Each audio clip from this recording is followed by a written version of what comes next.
Hey, what's up y'all? I'm Charlie. On today's episode I'm going to be showing y'all how to make my homemade crawfish macaroni and cheese.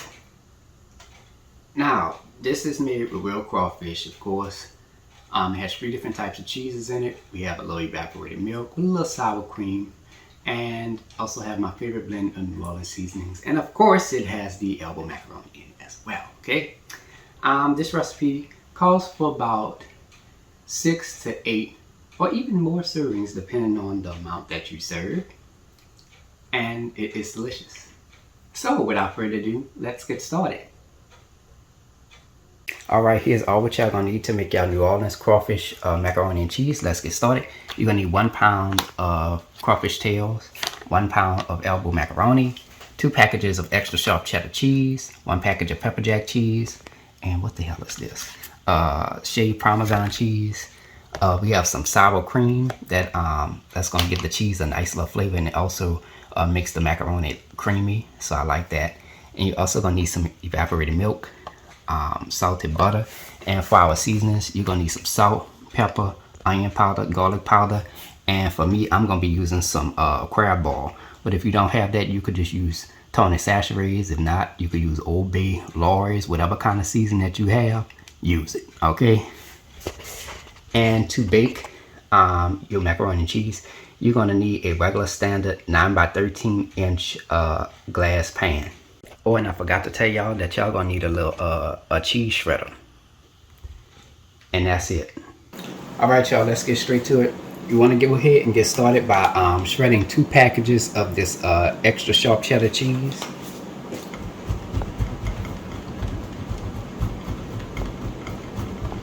This is how it looks when we're done. It's a lot of cheese, boy. Ooh. All right, now let's shred the 1 package of pepper jack cheese. And this is how it looks when we're done. There you go. All right, now here we have our cheeses shredded, separated, and ready to go.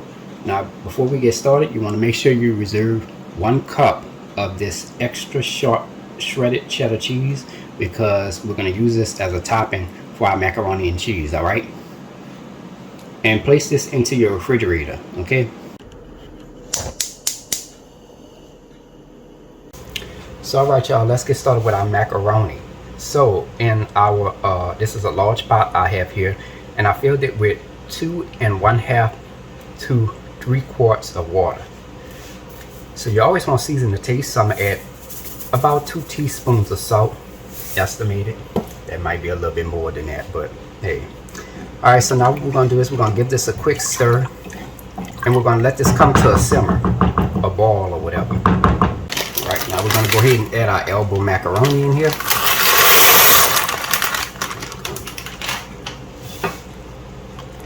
Give this a quick stir. And I'll let y'all know the cooking time when I get finished. All right, y'all, let it cook for about 10 minutes. And this is how it looks right here. Just taste it to see if it's at your desired texture. If not, you could cook it just about 1 minute or 2 minutes longer if it's not to where you need it to be.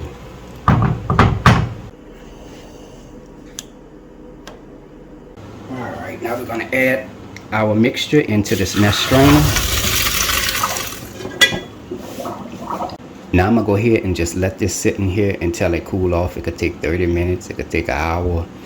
Just pay attention to it. I'm not gonna rinse it off or nothing like that. I'm gonna just let it sit in there.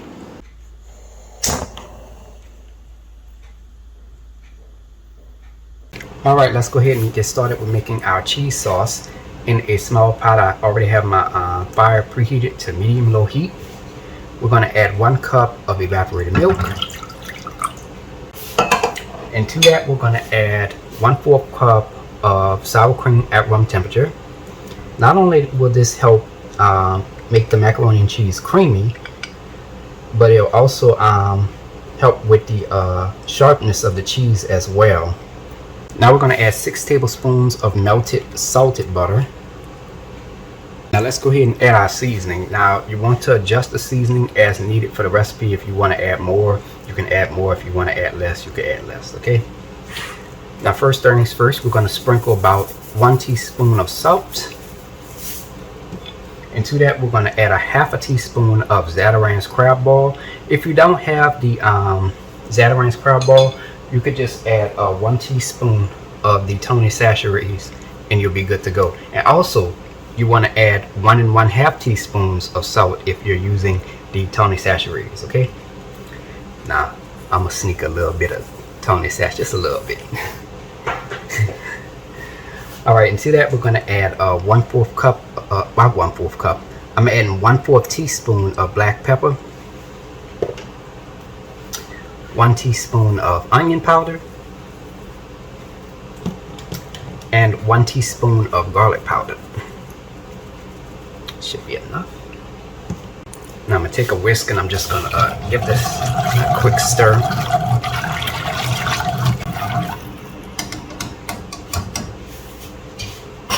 Now your mixture should be already warm. If not, just let it get hot for about 2 minutes. Make sure you stir it occasionally, okay? Now we're going to add our shredded extra sharp cheddar cheese,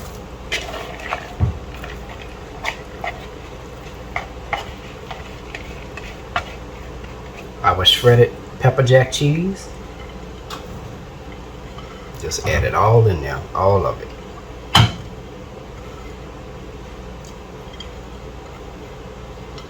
And we're going to add about 3 ounces of our shaved Parmesan cheese.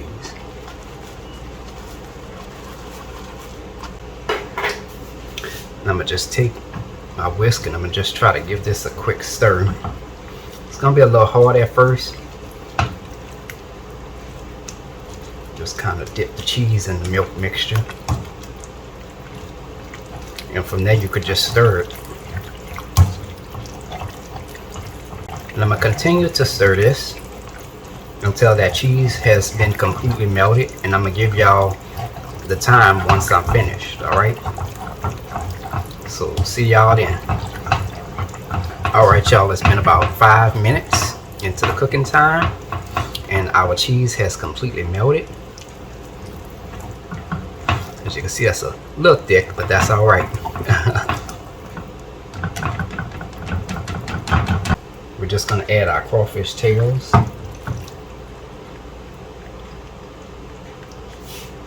Now I'm going to take my spoon and I'm just going to stir this in there.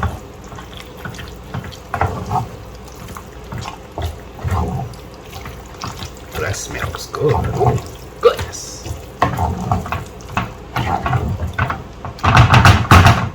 Now for a quick tip about your cheese sauce. If you notice that your cheese sauce is starting to come together, like it's starting to get a little firm a little bit, you're going to preheat your fire on your stove to the lowest setting, the lowest it could go, the lowest heat, and just keep it like that.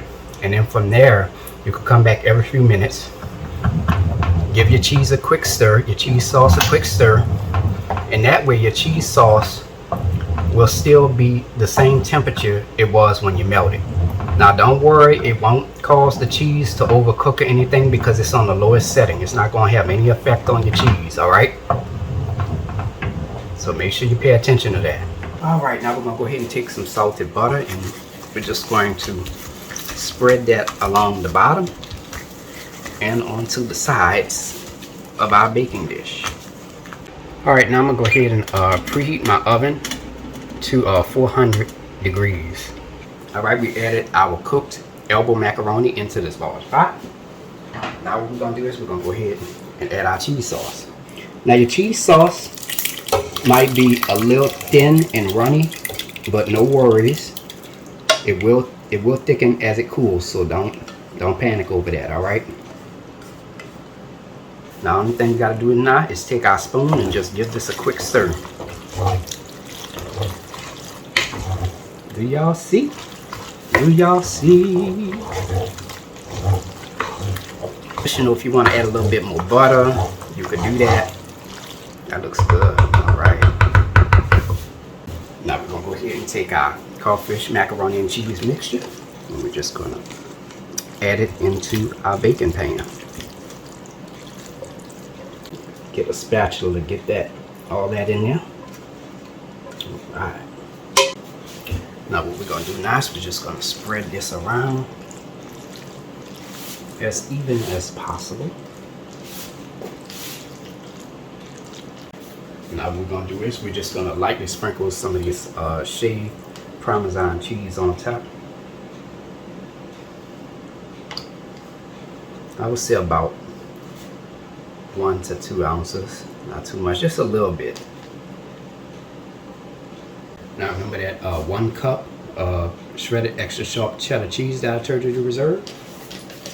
Now you're just going to sprinkle that on top.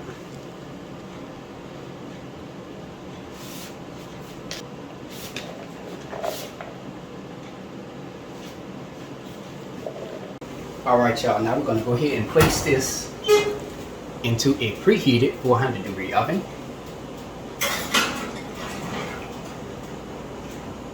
And I'm going to let y'all know the baking time once it's done.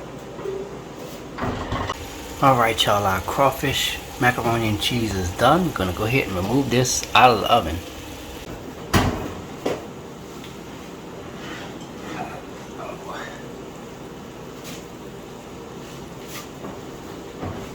Alright, now I'm going to go ahead and set my oven broiler to high. Now I went on ahead and bake this for about 20 minutes. We're just taking it out of the oven. Now I'm going to go ahead and put it into the broiler part of my oven because I want a little bit brown on the top. So we're going to go ahead and get started with that now. I'm going to go ahead and open up my oven broiler. I'm going to just set this in here. Now I'm going to let y'all know how long I let this sit in here, even though I know you're not supposed to put glass into the broiler part of my oven, but hey, it works for me. My glass never cracks, so into the oven broiler it goes. Now I'll let y'all know the time when I get finished. Alright, that's perfect. Let's remove that out of there. Look at that. Alright, I've just taken this out of the broiler part of my oven. I let it sit in there for about 30 seconds. And as you can see, this is how it came out. Nice little light golden brown on the top. That's exactly what we're looking for. Now, for some quick tips about your macaroni and cheese. You want to let this cool for about 30 minutes to an hour before serving. So that way the flavors can settle and increase. Alright. Also, if you have any problems with your cheese sauce evaporating too quickly or something like that, you can reduce the baking time by 5 minutes. So that'll be 15 minutes in the oven and about 30 seconds in the broiler, okay? And that'll help reduce the evaporation or whatever. But other than that, you should be good. It shouldn't be any issues with it. And also, you can also increase a little bit of the sour cream or the evaporated milk in there too if you want to. That's totally up to you, but you'll have to adjust the seasonings, etc. In order to make it work. All right. And here is the final presentation. Look at this. Look at that. Oh. And there y'all have it. New Orleans Crawfish Macaroni and Cheese. Yes, yes, yes. Alright, now let's go ahead and have a little bite of this right here. Yeah.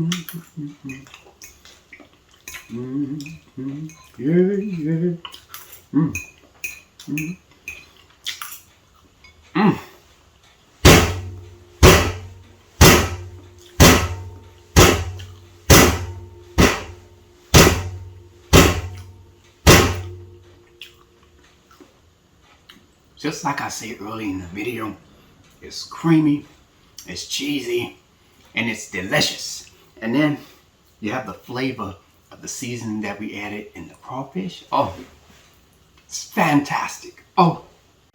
Hey y'all, I hope you all enjoyed the video. If you like my channel, hit the subscribe button, hit the bell button if you want to be notified of my videos. I have an official website for all of my recipes, including the one that you just saw. Go to www.charliethecookandrews.com. I'm also on Facebook and on Instagram under the name Charlie the Cook Andrews. So until next time, take care, and I hope you all have a great day. Peace. Ooh, I just got finished from cooking. It's hot.